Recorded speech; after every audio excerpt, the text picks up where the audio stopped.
19 years old pa lang ako noong time na yun. Eh ngayon, 2012 na. Siyempre, 1991, 2012, 28 years old na ako ngayon. May record. Mashallah. Bro, 2 taon akong nag-aral ng Islam. Tanong mo kay Ustad Bade, nung hindi pa ako Muslim, dinadalaw nila ako doon sa Bindawod. Nagbibigay lang sila ng pamphlets, hindi ako kinakausap. Nagulat na lang sila nung nag-embrace ako ng Islam. Kasi hindi ko rin, ako 2 years kong pinag-aralan. Kung anong Islam, anong Muslim, ano yung mga batas, mga aral, mga katuruan. Kasi gusto ko, pag pinasok ko, sabi, wala nang balikan kasi ang gusto ko lang naman kasi maglingkod sa Kanya. Ang gusto ko lang pumuri, dumakila sa kadakilaan ng tagapaglikha. Kaya sabi ko, kung papasukin ko ito, dapat alam ko. At bro, doon sa mga hindi pa yayakap, mamayang gabi, pag uwi nyo ng bahay, okay, pag uwi nyo ng bahay, manalangin kayo ng taimtim kung sino man yung dinadalanginan nyo.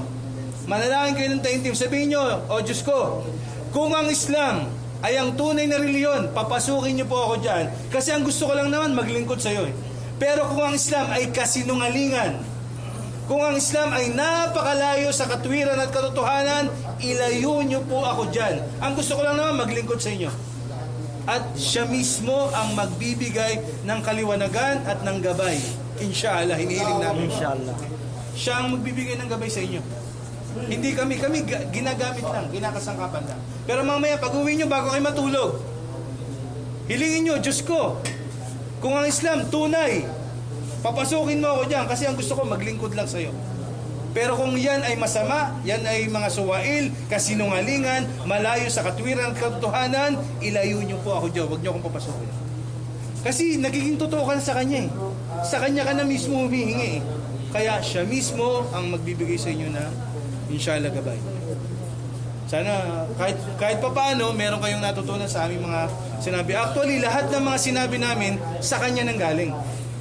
Yung mga jokes, yung mga mali, yung mga pagbibiro, sa akin lang yun. Pero yung kaalaman na nalaman nyo ngayon, natutunan, nagmula lang yan sa nag-iisang tunay na Diyos na tagapaglikha. So, meron pa kayong tanong? Wala na. Wala na. Bali, gusto mo, pwede yan.